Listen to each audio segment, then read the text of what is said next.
welcome to Helena Spears Yoga. Today I would like to give you guys some options for a really fabulous pose for pelvic pain. It's called Supta Baddha Konasana, and what it is just bound angle pose is all that fancy Sanskrit means. And so the reason why it's really great for pelvic pain is because it creates space within your pelvis and it helps you to breathe, and there are quite a few different variations that you can do, and you're gonna just need to play around and find the one that works for you. And one day you might be able to do one form of it, and then the other day you might need to have a different form of it, and that's totally fine. It's not that one is better than the other by any means. So the very first thing is it's a laying down pose, a supine pose. And so you just lay down, you put your feet together, and you let your knees fall away from each other. So a few issues that might arise in this form is that your legs are not supported. So what you can do is grab some pillows or a towel, roll up towel, or some blocks, whatever you have laying around, and just put them underneath your thighs in a way that's comfortable, that supports you. So what I find for me when I lay in this position with the blocks is that I'm not trying to hold my legs up anymore, and it allows me to just release through here. So this is one version of this pose. And what you want to do is just come into like a calm, smooth breath.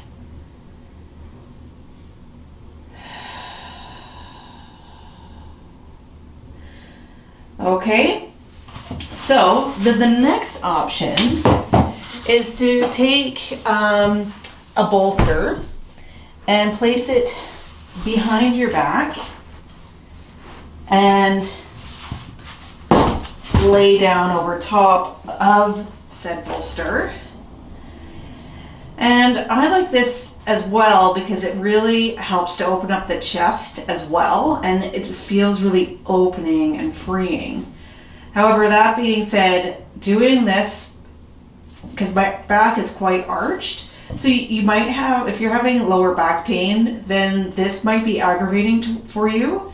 And also it's a really, really deep stretch through here and through the pelvic floor. So on days when you're really not feeling so hot, this might not be the best option. So the next one that you'd want to try is to raise this up a bit. So what I usually do is I grab some of these blocks and possibly even this one. So you see how I've made like a little bridge for myself, and it changes the angle that you're laying at quite a bit. So you can see that the angle of my pelvis is quite different, and the curve in my back as well.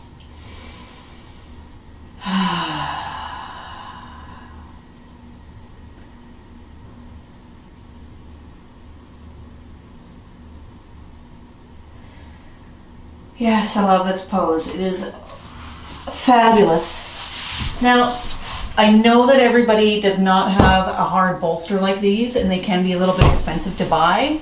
So I thought I would experiment. So I always sleep with this bad boy, is 2 old pillows stuffed into one pillowcase.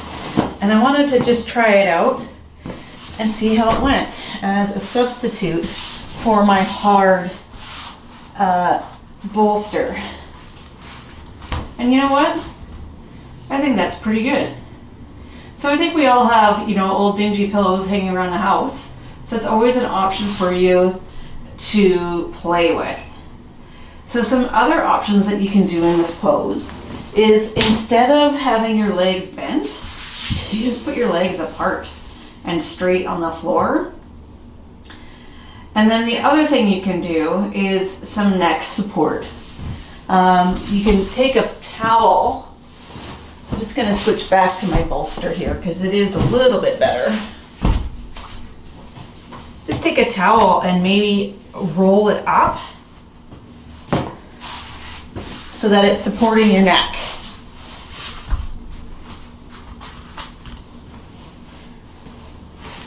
Yeah, I like that quite a bit.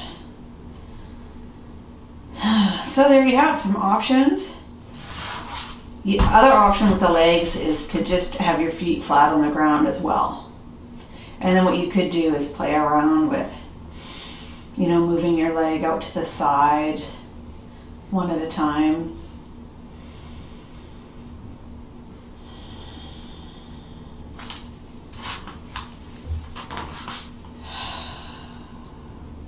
So the idea with this pose is that it's a long held pose, and it's called a restorative pose. And the idea behind restorative poses is that they're calming to the body, they help you to relax, they help you to get out of your stress, sympathetic nervous system state into our calm parasympathetic nervous state, which is something we're always after. So next time you're looking for some relaxation, give this a try. I also encourage you to do this when you are feeling well, because what happens when we're practicing often is that we are creating these great neural pathways that when we're not feeling well, we can get into that state of relaxation easier.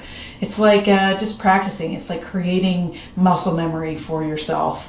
So if you guys have any questions about any of these poses or the variations, just hit me up in the comments or shoot me an email. Talk to you guys soon.